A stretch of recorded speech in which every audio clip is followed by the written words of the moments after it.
Você provavelmente já se deparou com uma criança que andava pisando apenas com a ponta dos pés e se perguntou se tinha alguma coisa errada naquela forma de caminhar. Será que isso é um problema sempre? Será que isso precisa ser tratado? Será que existe tratamento eficiente para essa condição? Assiste esse vídeo até o final que eu vou te explicar ele com bastante detalhe.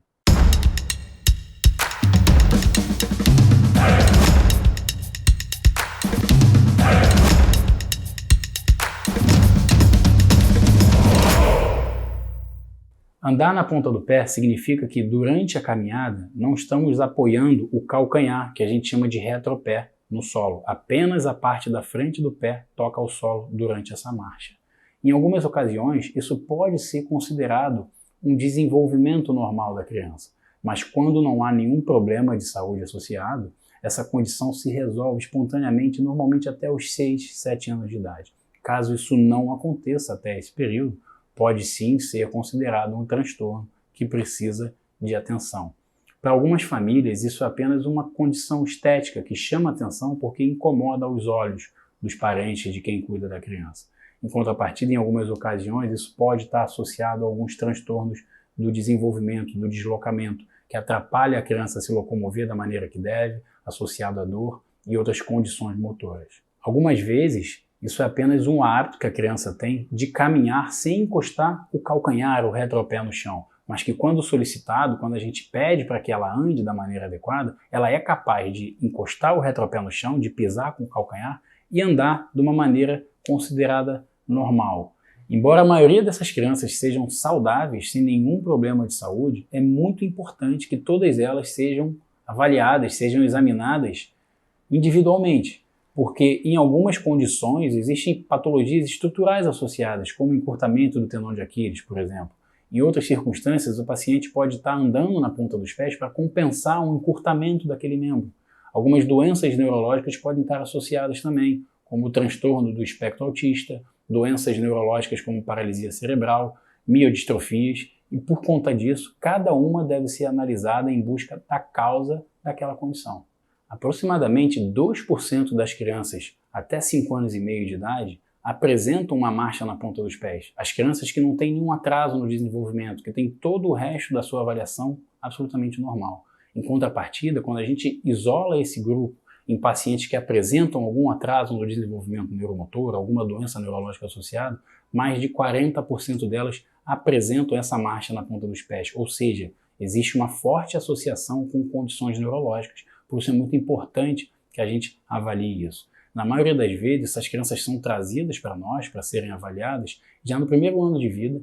E isso acontece porque quem está cuidando dela, os pais, os avós, geralmente percebem que há uma certa discrepância, uma certa diferença daquela maneira de caminhar quando comparado com os irmãos, quando comparado com as outras crianças da mesma idade. E isso pode estar associado também com alguma incapacidade física. Em algumas condições, essas crianças têm dificuldade de engajar numa brincadeira que as outras crianças da mesma idade são capazes, têm dificuldade de participar de atividades esportivas. E além disso, em algumas condições, isso pode estar associado à dor, à queda frequente. Por conta disso, elas são trazidas para essa avaliação, porque isso causa uma certa angústia, uma certa preocupação nos pais, que é absolutamente compreensível. Com o tempo, com a manutenção dessa marcha, com o apoio contínuo lá na ponta do pé, que a gente chama de antepé, acaba levando a lesões por sobrecarga naquela região. Porque numa marcha normal, a carga é dividida entre o retropé, meio do pé e antepé. Quando a criança anda apenas apoiando a ponta dos pés, isso pode levar a lesões naquela região. Então pode começar a surgir dor naquele ponto, calosidades, fratura por estresse, dificuldade de utilizar alguns calçados e outras dificuldades que isso sobrecarrega, isso interfere diretamente no dia a dia da criança. É muito importante quando esses pacientes chegam para nós junto com suas famílias que a gente consiga identificar exatamente qual é a demanda daquele conjunto inteiro, né? Se é uma demanda unicamente estética, se a paciente tem alguma incapacidade funcional, se tem dor associada, se tem queda frequente que pode facilitar o aparecimento de outras lesões, ou se tem algum outro fator interferindo nisso. Coisas importantes que a gente precisa investigar também é se isso foi percebido logo que a criança começou a andar. Normalmente isso acontece ali em torno de 1 ano de idade. Se a criança já começou a andar com apoio apenas no antepé, apenas na ponta do pé, ou se ela em algum momento, depois que já estava andando numa condição normal, se em algum momento ela começou a andar apenas na ponta do pé. Uma outra coisa importante também é avaliar se quando solicitado, quando a gente orienta aquela criança, ela é capaz de encostar o calcanhar no chão e andar normal, ou se ela nunca consegue encostar o calcanhar no chão. E se ela é capaz de fazer isso, com qual frequência ela anda pisando com o calcanhar e qual frequência que ela anda pisando com a ponta do pé, com o antepé. Porque algumas condições estão associadas a uma marcha contínua na ponta do pé, enquanto outras estão associadas a uma oscilação, alguma manutenção de uma marcha que ora pisa com o calcanhar, ora pisa com a ponta do pé. Uma história médica daquela família, daquele paciente, é importante que seja adquirida também. É importante entender se já houve cirurgia naquele membro, naquele pé, naquele tornozelo, se na família tem algum paciente, tem alguma história de doença neurológica, se aquele paciente tem algum diagnóstico de alguma alteração neurológica associada, porque tudo isso pode estar interferindo, pode estar levando àquela condição que a gente está investigando. Quando vou examinar esse paciente, tem alguns parâmetros que eu preciso avaliar. E a primeira parte do exame físico é sempre observar o paciente caminhando. Afinal de contas, a queixa é de uma caminhada diferente do habitual. Então eu sempre observo esse paciente caminhando de frente para mim, caminhando de costas, caminhando de lado. Com isso eu consigo observar exatamente qual parte do pé que apoia durante essa marcha. Se de fato ele pisa sempre só com a ponta do pé, se em algum momento durante a marcha ele é capaz de encostar o calcanhar no solo e transferir depois essa carga para a ponta do pé, qual é essa dinâmica dessa oscilação, tudo isso a gente observa durante a marcha. Além disso, ainda durante a marcha, eu visualizo como que estão funcionando as articulações dos membros inferiores, como que esse quadril está se movimentando, como que o joelho está se movimentando durante a marcha, inclusive o tornozelo e o pé. Depois desse exame com o paciente ativamente andando, a gente leva ele para a maca e aí sim a gente avalia individualmente cada articulação. E aí eu movimento o quadril e vejo se há alguma restrição de movimento. Movimento o joelho, avalio se há uma restrição de movimento, assim também como o tornozelo e o pé.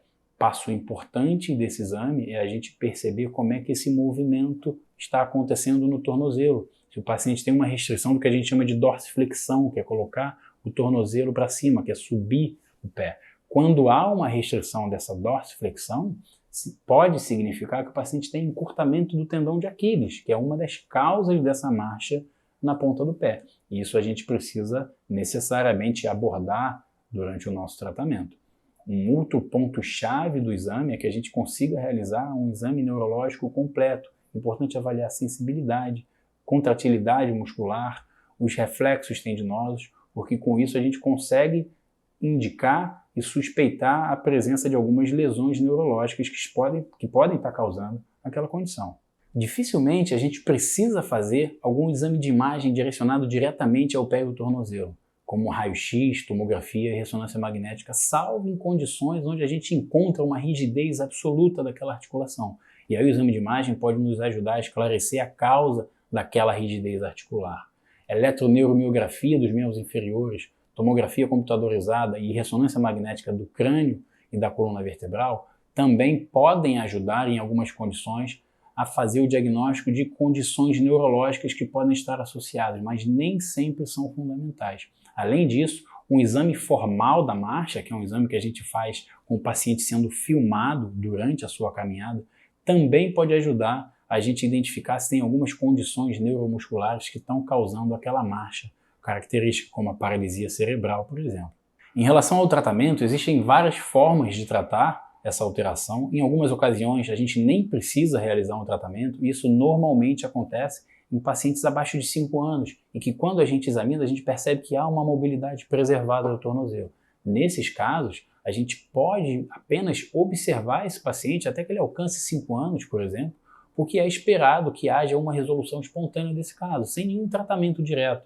No máximo, algumas atividades fisioterápicas que estimulam e ensinam o paciente a fazer essa cadência normal da marcha.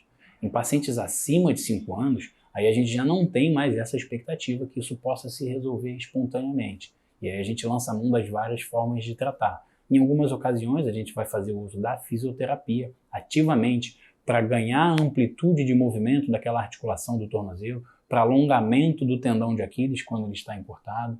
É relatado também na literatura a atuação, a aplicação de toxina botulínica na musculatura da panturrilha. E isso é indicado quando espera-se, quando observa-se que existe uma hipercontratilidade da musculatura da panturrilha, e isso acaba evoluindo com uma hipertonia daquela região e uma contratura em equino do tornozelo. Isso pode ser uma das formas de tratar, apesar da literatura não ter uma indicação muito formal para essa metodologia.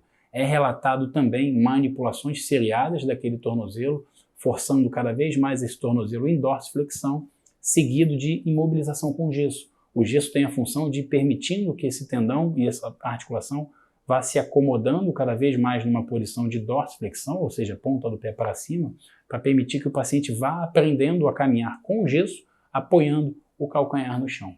Em alguns casos, quando a gente tem uma rigidez excessiva, quando a gente tem uma restrição de dorsiflexão, de movimentação do tornozelo maiores, quando a gente principalmente não consegue apoiar, chegar com essa articulação na posição em neutro, ou seja, quando o paciente está de pé e não consegue de nenhuma maneira encostar esse calcanhar no chão, nessa condição, em algumas vezes, a gente vai precisar fazer um alongamento cirúrgico daquele tendão. E esse alongamento cirúrgico também pode ser feito de várias formas distintas. Existe um alongamento cirúrgico tradicional, onde a gente faz um acesso atrás ali do tendão e faz um alongamento dele.